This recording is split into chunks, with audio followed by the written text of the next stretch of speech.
morning guys.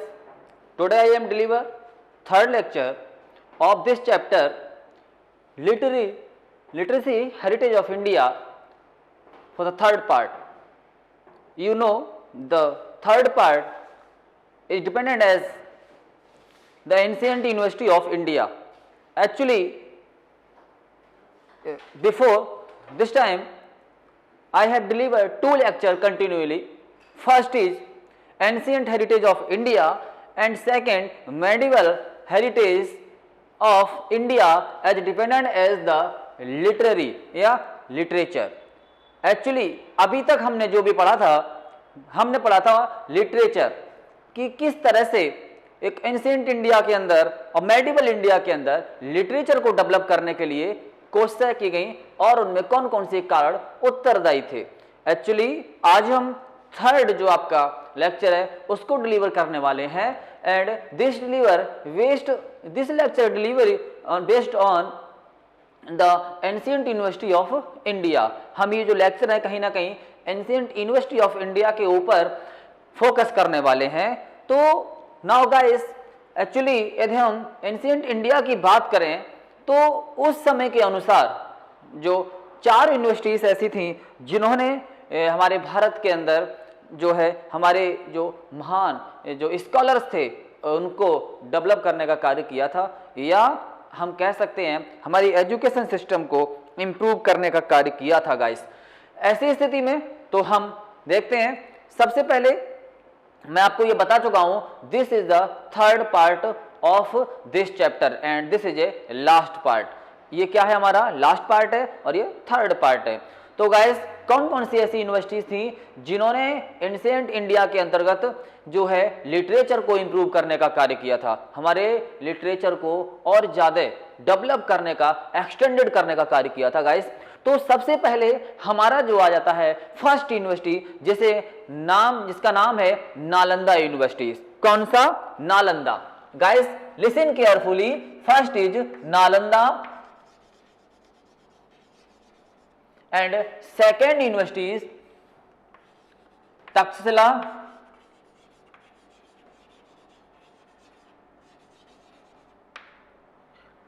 and third is Varanasi.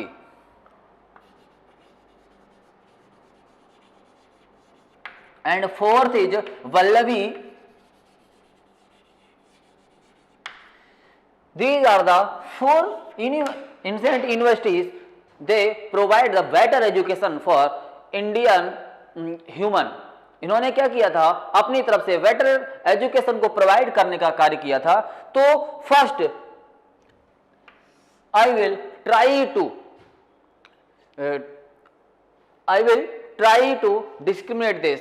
पहला सबसे पहले मैं आपको नालंदा यूनिवर्सिटीज के बारे में जानकारी देता हूं. एक्चुअली नालंदा यूनिवर्सिटीज बिलोंगिंग या situated in Vadgaon village of Patna in Bihar. ये हमारी जो यूनिवर्सिटी है कहां पर है, आपकी बिहार में, बिहार से ताल्लुक रखती है. एक्चुअली ये कहां से ताल्लुक रखती है? बिहार से. कौन सी जगह से? बडगांव. एक बार फिर से आप समझ लीजिए, बडगांव BADGAUN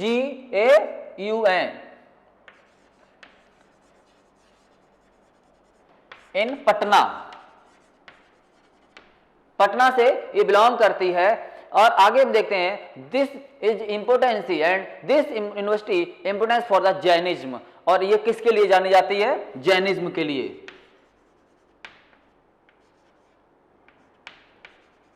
ये यूनिवर्सिटी जो है जैनिज्म के लिए जानी जाती है. Kumaragupta build the monastery here in the 5th century. इन्होंने जो आपने नाम सुना होगा, कुमारगुप्त बहुत एक बड़े एम्परर रहे हैं. उन्होंने इस यूनिवर्सिटीज को बिल्ड करने का जो है कार्य संभाला था, या उन्हीं के तौर तरीकों से इसका निर्माण किया गया था. एंड हम आगे ये भी जानते हैं thousands of manuscripts available here. यहाँ लगभग आपके 1000 से एबव मैन्यूस्क्रिप्ट जो स्क्रिप्ट हैं यहाँ पर अवेलेबल हैं. मतलब एक तरीके से शिलालेख जो है यहाँ पर अवेलेबल हैं. ये हम किसके बारे में पढ़ रहे हैं? नालंदा यूनिवर्सिटीज के बारे में पढ़ रहे हैं. तो नालंदा यूनिवर्सिटीज के बारे में पढ़ रहे हैं तो नालंदा के बारे में ही यहाँ पे जो भी इंफॉर्मेशन दी जाएगी वो आपको समझनी है. कौन सा किंग एम्परर कौन सा था? एम्परर था हमारा कुमारगुप्त. कुमारगुप्त एम्परर था और कुमारगुप्त के द्वारा बहुत से मैन्युस्क्रिप्ट बनवाए गए थे। मैन्युस्क्रिप्ट बनवाए गए थे और ये जो यूनिवर्सिटीज है कहीं ना कहीं मैन्युस्क्रिप्ट के लिए भी जानी जाती है। कहीं ना कहीं थाउजेंड्स ऑफ मैन्युस्क्रिप्ट यहां पर अवेलेबल है।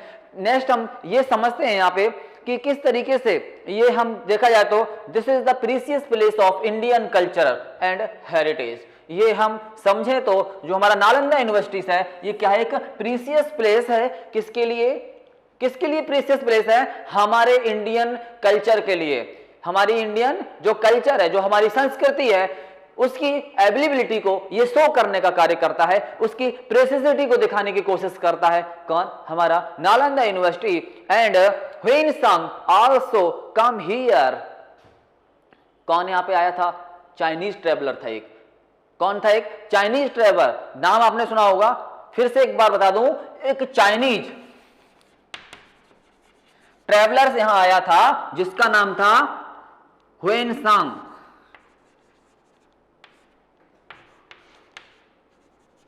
ह्वेनसांग ये चाइनीज ट्रेवलर था सॉरी, जो यहां पर आया था और उसने भी यहां के बारे में बहुत सी इंफॉर्मेशन जो है लिखी है अपनी बुक्स के अंतर्गत। और यहाँ से बहुत से ऐसे ड्रामेटिकल बेस्ड जो भी रहे उसके लाइफ के, या कुछ ऐसे पोएट वगैरह हैं, या कुछ ऐसे आपके कह सकते हो मैन्युस्क्रिप्ट हैं, या कुछ फैक्ट ऐसे हैं जो यहाँ से वो चाइना लेकर भी गया था। एंड हम ये भी जानते हैं 5 to 11 सेंचुरी के आसपास education was west in Asia. यहाँ की जो एजुकेशन थी एक 5 to 11 किस यूनिवर्सिटीज की? नालंदा यूनिवर्सिटी की एजुकेशन जो थी 5 to 11 सेंचुरी के आसपास कैसी थी? एशिया के अंदर वेस्ट। एशिया क्या, हम पूरे वर्ल्ड के अंदर एकदम वेस्ट बोल दे इसको तो भी एक अंतर है। ये उस समय की वेस्ट नॉलेज को क्या करता था?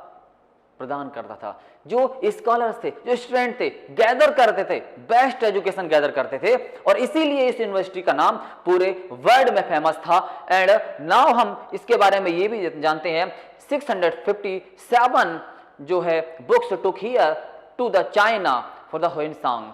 यदि हम यहां की बात करें तो 657 कौन? ह्वेनसांग 657 बुक्स को यहां से took over into the China लेकर गया था। मतलब आप अंदाजा लगा सकते हैं इस यूनिवर्सिटीज के बारे में कि किस तरह से एक ट्रेवलर यहां पर आता है, यहां से एजुकेट होता है, एजुकेट होने के बाद यहां से जो बुक्स होती हैं उनकी अवेलेबिलिटी को देखता है, यहां से 657 बुक्स को लेकर के कहां जाता है?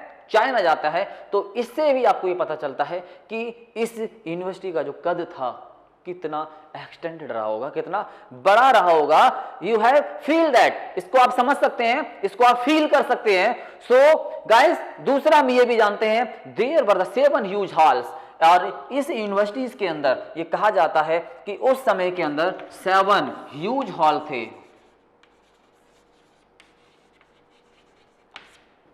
कितने? 7।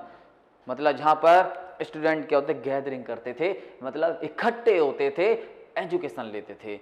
And 300 rooms available for the lecture. आप अंदाजा लगाइए 300, 7 हॉल्स एंड 300 रूम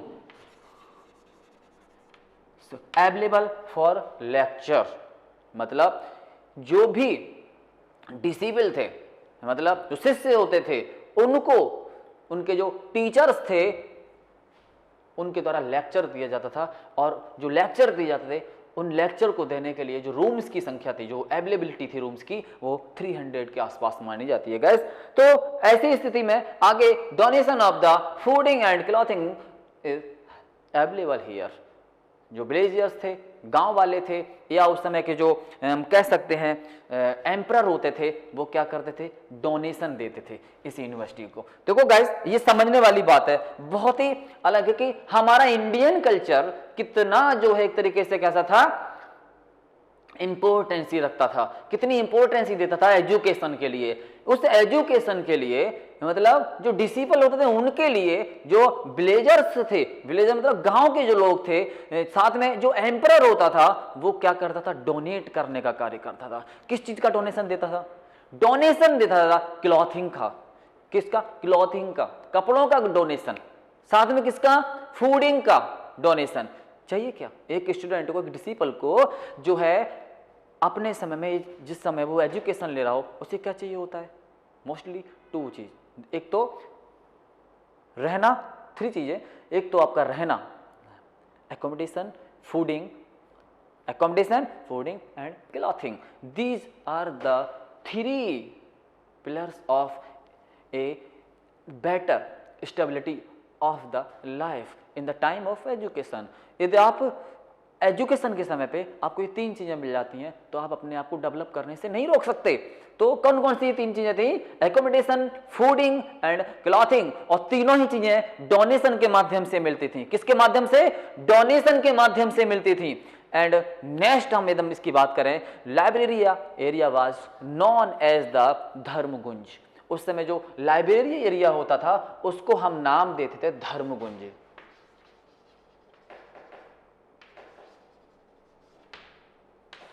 धर्मगुंज उस समय लाइब्रेरी एरिया होता था, उसको हम बोलते थे गाइस। नेक्स्ट आपका है कि that was the reputed center of education in that time. In that time, that was the reputed institute of education in all over the world. पूरे विश्व में ये जो यूनिवर्सिटी थी बहुत ही रिप्यूटेड मानी जाती थी यार गाइस। कैसी मानी जाती थी? रिप्यूटेड मानी जाती थी। पूरे वर्ल्ड में इसका नाम था। क्यों था? क्योंकि हम ये बात पहले बोल चुके हैं, इसको एक तरीके से कहीं ना कहीं स्टेबलाइज करने वाला कौन था? देखो एक बार फिर से आप देख लीजिए, कुमारगुप्त, और उसके द्वारा आश्रय दिया गया था किसको? बुद्धिस्टों को। साथ में किसको? डिसिपल को, शिष्यों को।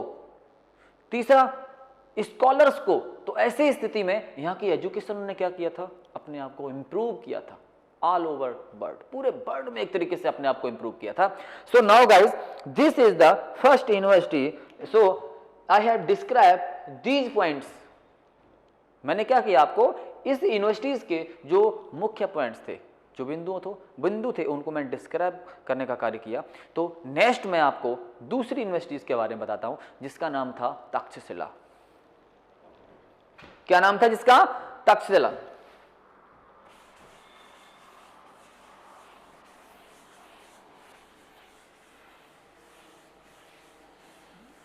तक्षशिला के बारे में देखते हैं एक बार। सेकेंड इज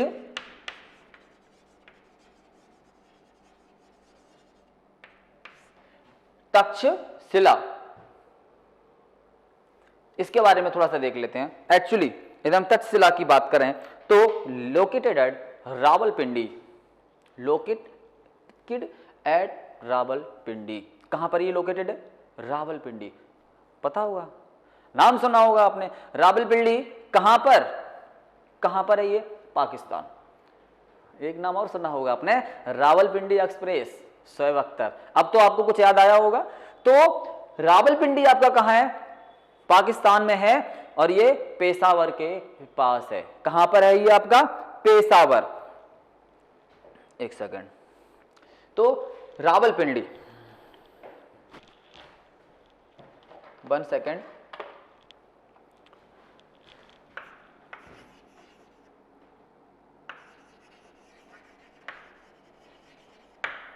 रावलपिंडी पेशावर में एक तरीके से तक्षशिला यूनिवर्सिटी, जो कि इस समय पाकिस्तान है, वहां पर ये अवेलेबल थी इन एंशिएंट टाइम, एंशिएंट बहुत पहले समय। तक्षशिला यूनिवर्सिटी कहां पर थी आपकी? रावलपिंडी में अवेलेबल थी। And this time this place is present in the Pakistan and it was the capital of Gandhara. एक फिर से आपको नाम याद आया होगा, याद आया होगा आपको, गांधारी। किसको? गांधारी। कौन थी ये? कौरवों की माता श्री। तो गांधारी, वही गांधार जो आज कहां पर है ये? पाकिस्तान में। तो ये जो आपकी यूनिवर्सिटी कहां पर थी? गांधार में। तो ये जो आपकी यूनिवर्सिटीज थी इसके बारे में और देखते हैं। 64 subject impart of this university. कहीं ना कहीं इस यूनिवर्सिटी के साथ, कहीं ना कहीं इस यूनिवर्सिटी में 64 सब्जेक्ट को क्या किया जाता था, क्या किया जाता था, टीच किया जाता था, पढ़ाया जाता था। सबसे पहले रावलपिंडी में था, और ये कहां, कैपिटल क्या थी, गांधार। फिर 64 सब्जेक्ट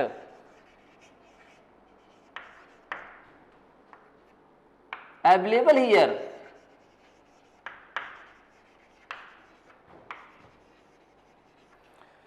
लगभग इस यूनिवर्सिटीज के अंदर 64 सब्जेक्ट अवेलेबल थे and student staying in ashram and practice with gurus. Student कहां पर स्टेइंग करते थे,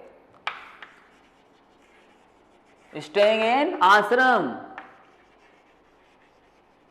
and study and practice with the gurus.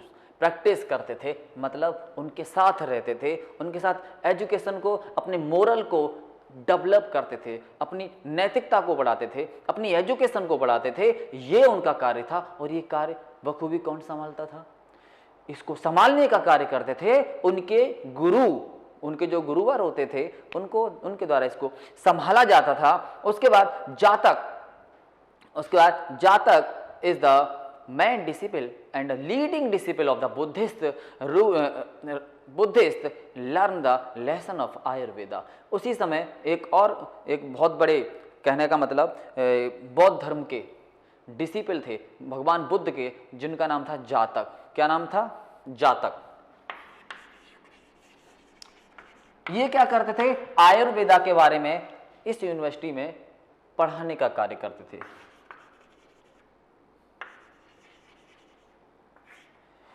किसको पढ़ाने का कार्य करते थे, आयुर्वेदा को पढ़ाने का कार्य करते थे। कौन, जातक। और ये कौन थे, बहुत बड़े डिसिपल थे, किसके, भगवान बुद्ध के, जिन्हें लॉर्ड बुद्धा के नाम से भी जाना जाता है। And next is present is the king of Kaushal, the king of Kaushal, great pioneer, and the politician Kautilya got the education on this university।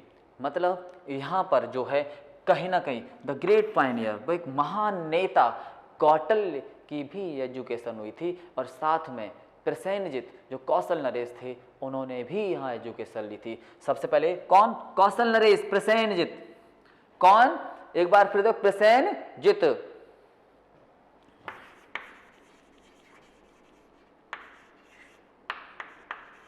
Prasenjit and Kautilya.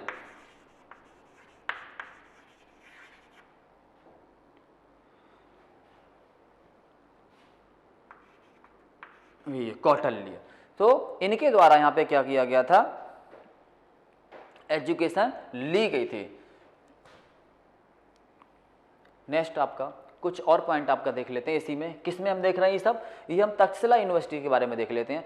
Next है आपका and the education of Vedas, militant science, archery and the grammar, philosophy, astronomy and astrology were given here। कितनी चीजें यहाँ पर आयुर्वेदा की education दी जाती थी, आयुर्वेदा के साथ साथ ग्रामर की एजुकेशन दी जाती थी। गाइस देखो, सबसे पहले एजुकेशन की बात करें, आर्चरी, ग्रामर, उसके बाद astronomy, astrology, these are the main subject of this universities. देखो मैं आपको पहले भी बोल चुका हूं, लगभग 64 सब्जेक्ट यहाँ पर जो पढ़ाए जाते थे, उनकी टीचिंग दी जाती थी, जिसमें आपका कौन कौन सा, आर्चरी है, ग्रामर है, एस्ट्रोनॉमी है, एस्ट्रोलॉजी है, साथ में और भी कई ऐसे सब्जेक्ट है जैसे मिलिट्री है, साइंस है, इनकी भी यहां पर एजुकेशन दी जाती थी। अब आप अंदाजा लगाइए, 64 सब्जेक्ट थे, ये तो मैं कुछ एक की गिनती बता रहा हूं आपको, कितने एजुकेशन, कितना एक तरीके से इंपॉर्टेंस रखता होगा वो प्लेस एजुकेशन के लिए। या पूरे वर्ल्ड में कितना फेमस होगा। जिस समय पूरा वर्ल्ड एजुकेशन के बारे में नहीं जानता था, उस समय ये यूनिवर्सिटीज पूरे वर्ल्ड को एजुकेट कर रही थी, वो भी not only a single subject, so many subject. ये सिर्फ और सिर्फ एक सब्जेक्ट में आपको इन्फॉर्म नहीं कर रही थी, एक सब्जेक्ट में आपको एजुकेट नहीं कर रही थी, ये आपको कई सब्जेक्ट में एजुकेट करने का कार्य कर रही थी। तो ये जो आपके सब्जेक्ट आ जाते हैं, आर्चरी है, ग्रामर है, एस्ट्रोनॉमी, एस्ट्रोलॉजी, और साथ में साइंस, मिलिट्री, एंड दूसरा और भी कई सब्जेक्ट था, जैसे हम कह सकते हैं खगोल के, ये तो खगोल तो हो गया, साथ में जैसे कि आपका एग्जीबिशन करते हैं, या ज्योग्राफिकल जो भूविज्ञानी होते हैं उनको भी ये जो है एजुकेट करने का कार्य करती थी। तो आगे है, एक तरीके से देखा जाए तो इसमें और भी है, Chanakya is the mentor of the Chandragupta Maurya also educated here. कितनी बड़ी बात बोली है इसमें। यदि हम चाणक्य की बात करें तो जो कि चंद्रगुप्त के बहुत बड़े मेंटर थे, मेंटर साथ में गुरु भी थे, उन्होंने भी यहाँ पे क्या किया था, एजुकेशन लिया था। कहाँ पर लिया था? तक्षशिला यूनिवर्सिटी में। And Chinese traveller Fa Hien visited to this university and the belonging of the 5th century. यदि हम दूसरे एक चाइनीज जो है ट्रैवलर की बात करें, फायान, किसका नाम? फाहियान, वो भी यहां पर इसने क्या किया था, विजिट किया था। कौन? फाहियान।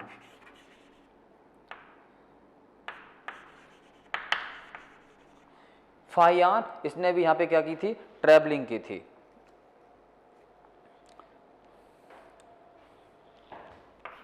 ये भी चाइनीज था, लगभग 5th century.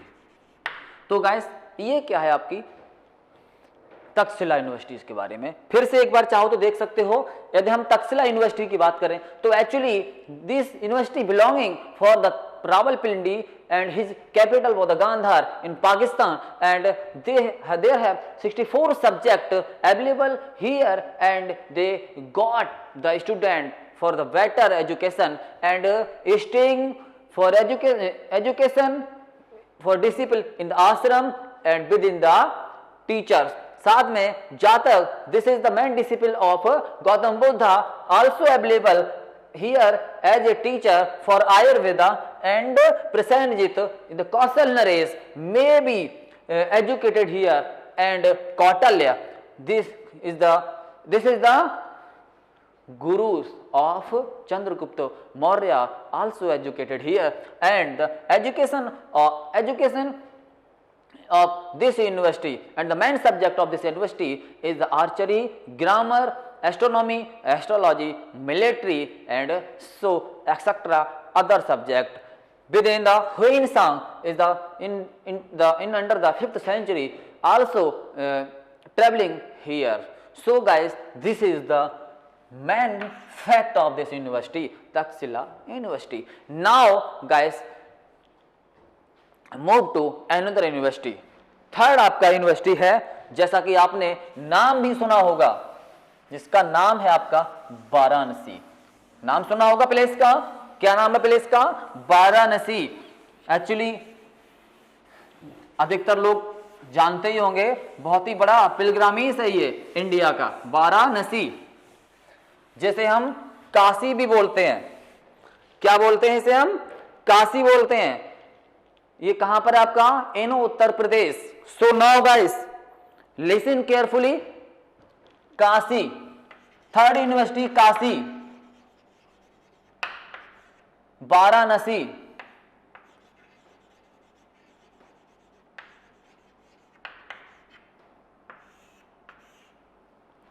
This is the third university of India, sorry ancient India. तो Varanasi was famous as one of the place of pilgrimage in India in 7th century. यदि हम इस पिलग्रामेज की बात करें तो इसकी डेवलपमेंट की बात करें या फेमस होने की बात करें तो इन 7th सेंचुरी, ये लगभग 7th सेंचुरी से क्या हो गया था? फेमस हो गया था as a pilgrimage. And It grew as the religious center for the Aryan culture. किसके लिए? आर्यन कल्चर के लिए इन द उपनिषद पीरियड। कौन सा? उपनिषद पीरियड। यदि हम इसकी बात करें तो ये 7th सेंचुरी में ही बहुत फेमस हो गया था और इसके फेमस होने की वजह थी आर्यन पिलग्रामीज या आर्यन एजुकेशन या आर्यन कल्चर। किसकी वजह से ये फेमस था? For Aryan culture, ARYAN, Aryan culture की वजह से ये यूनिवर्सिटीज फेमस हो गई थी। क्यों हो गई थी? क्योंकि यहां पर आर्य आए थे। कहा जाता है कि यहां पर आर्यों के द्वारा पिलग्रामीज की स्थापना की गई, तीर्थगढ़ की स्थापना की गई। यहां पर आप जहां तीर्थ करने जाते हैं, आज भी ये हिंदुओं का बहुत ही फेमस तीर्थ स्थान है। तो गाइस यहां पर ये जो है कहीं ना कहीं इसलिए भी फेमस था क्योंकि ये एक पिलग्रामीज है, इंडिया का बहुत बड़ा पिलग्रामीज है। दूसरा, यहाँ पर आर्यन कल्चर आपको देखने को मिलेगा जो कि 7th सेंचुरी के आसपास माना जाता है। एंड नेक्स्ट आपको ये एजुकेशन के लिए जाना जाता है। कौन सी एजुकेशन? उपनिषद एजुकेशन। किस एजुकेशन के लिए फेमस और हो गया था ये? उपनिषद education.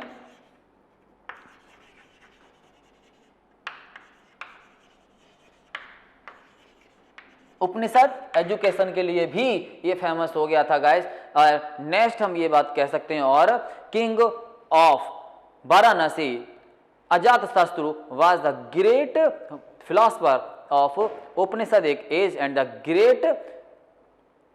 Great supporter of education. Actually उसी समय एक और किंग थे वाराणसी के, जिनका नाम क्या था? अजातशत्रु। फिर से देख लेते हैं एक बार। वाराणसी के उसी समय एक किंग थे अजातशत्रु।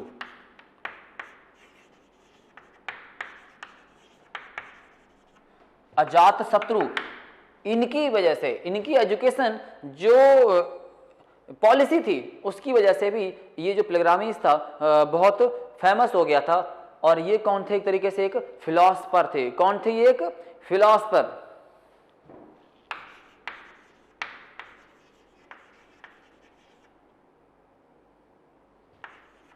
इनकी वजह से भी ये जो है प्लेस बहुत फेमस हो गया था। एंड नेक्स्ट आप क्या और देख लेते हैं। It is the mention in Vyas Smriti that Maharshi Ved Vyas had in the आश्रम इन वाराणसी। ये व्यास स्मृति से लिया गया है। एक्चुअली यहाँ पे आगे टेक्स्ट बुक रहती है तो उसमें से कभी कभी ऐसा होता है आगे की लाइनें हमें ये नहीं पता होता कि क्या पढ़ाना होता है। एक्चुअली हम अपने माइंड सेटअप के अनुसार वो चीज़ें ही लेके चलते हैं जो हमें कंठस्थ होती हैं। कुछ चीज़ें छोटे छोटे पॉइंट ऑफ व्यू जो उसमें रह जाते हैं तो वो बुक के माध्यम से हम आपको अवगत करा देते हैं।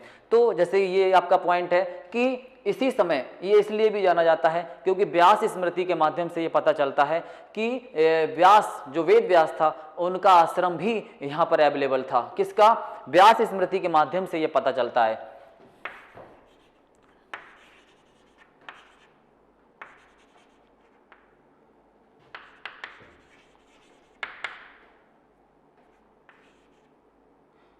ठीक के माध्यम से ये पता चलता है कि यहाँ पर वेद व्यास का क्या था? आश्रम था।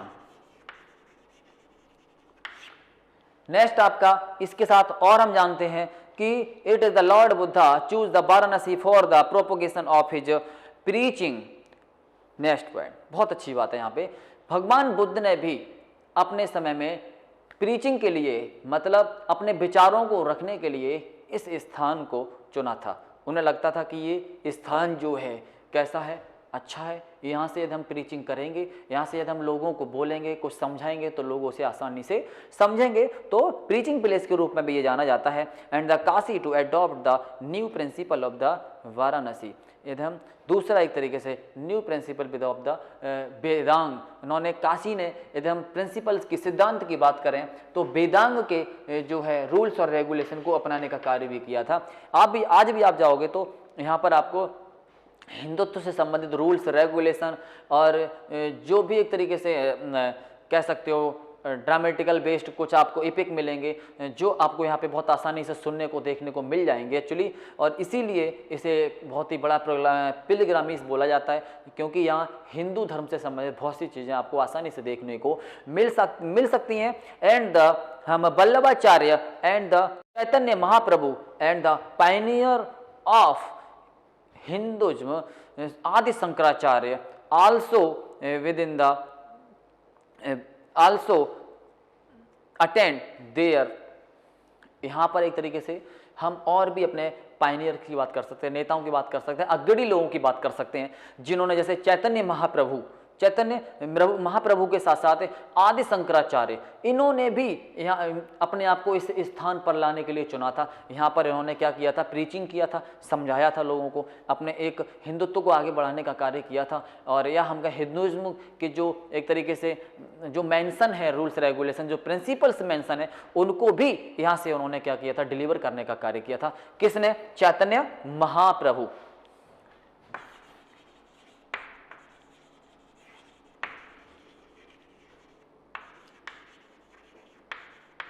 एंड आदि Shankaracharya.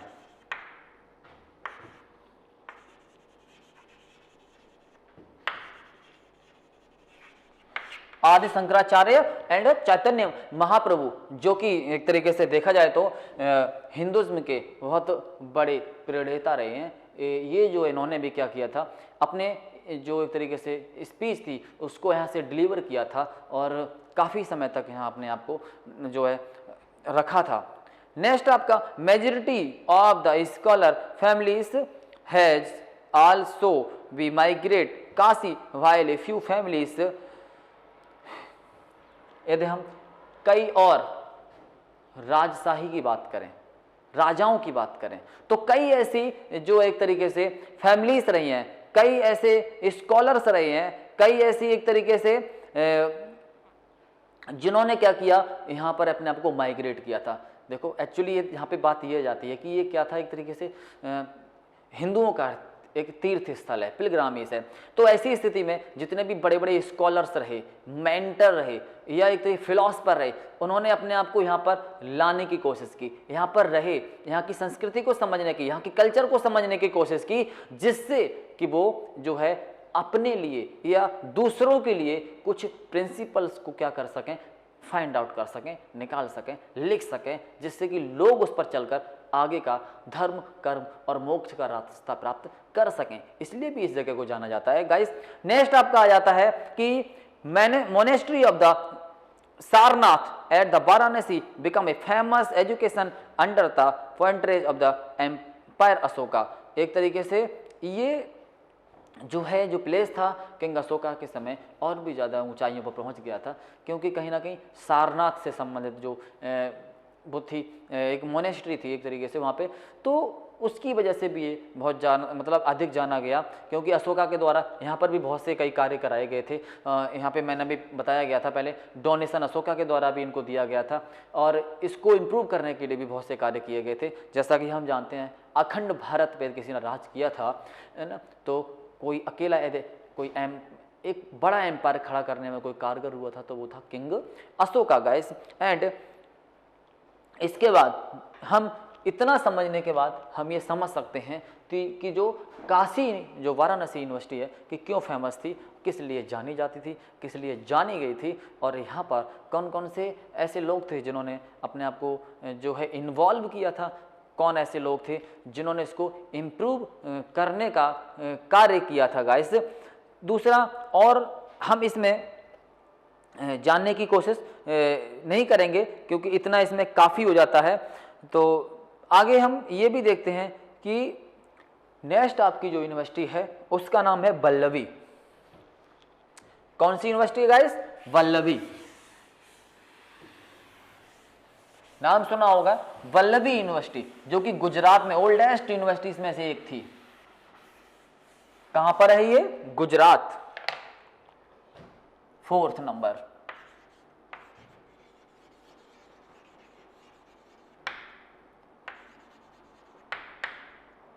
Vallabhi university guys, Vallabhi universities की बात कर रहे हैं तो this university is available in Gujarat. It was the very famous centre of education in the ancient India.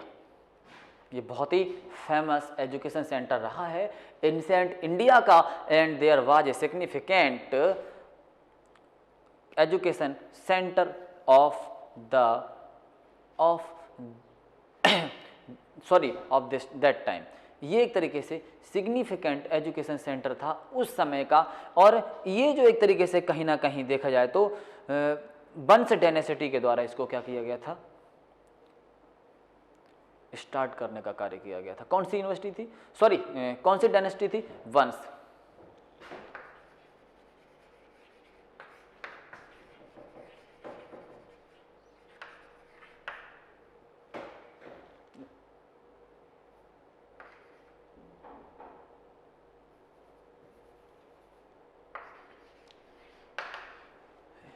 कहीं ना कहीं इसके फाउंडर कौन थे, वंश डायनेस्टी को इसका फाउंडर माना जाता है. और ये एक तरीके से बहुत ही फेमस यूनिवर्सिटीज में से एक मानी गई है.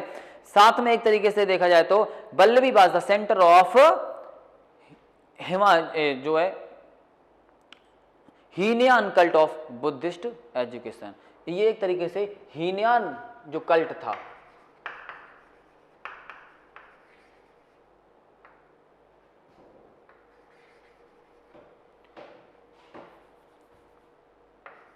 हीनयान जो कल्ट था आपका, उससे संबंधित रैली आती है. ये भी हीनयान जो थे, एक थे आपके फायान, एक हीनयान और एक देखो इसके बारे में आपको बताऊंगा, अभी कंफर्म नहीं है मुझे.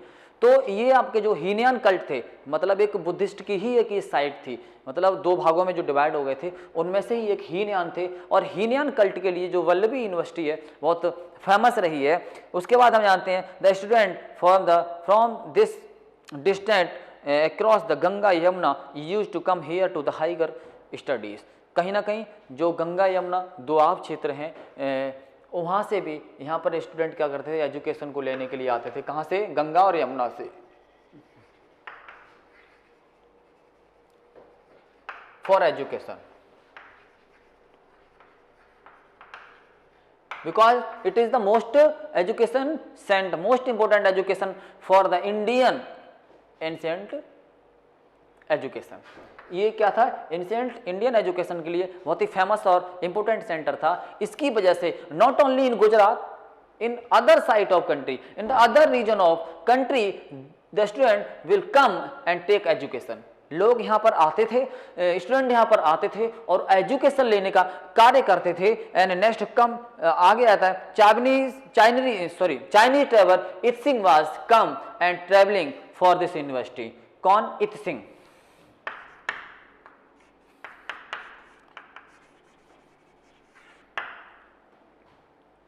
इत्सिंग ये जो एक तरीके से था, ये जो चाइनीज ट्रेवलर था,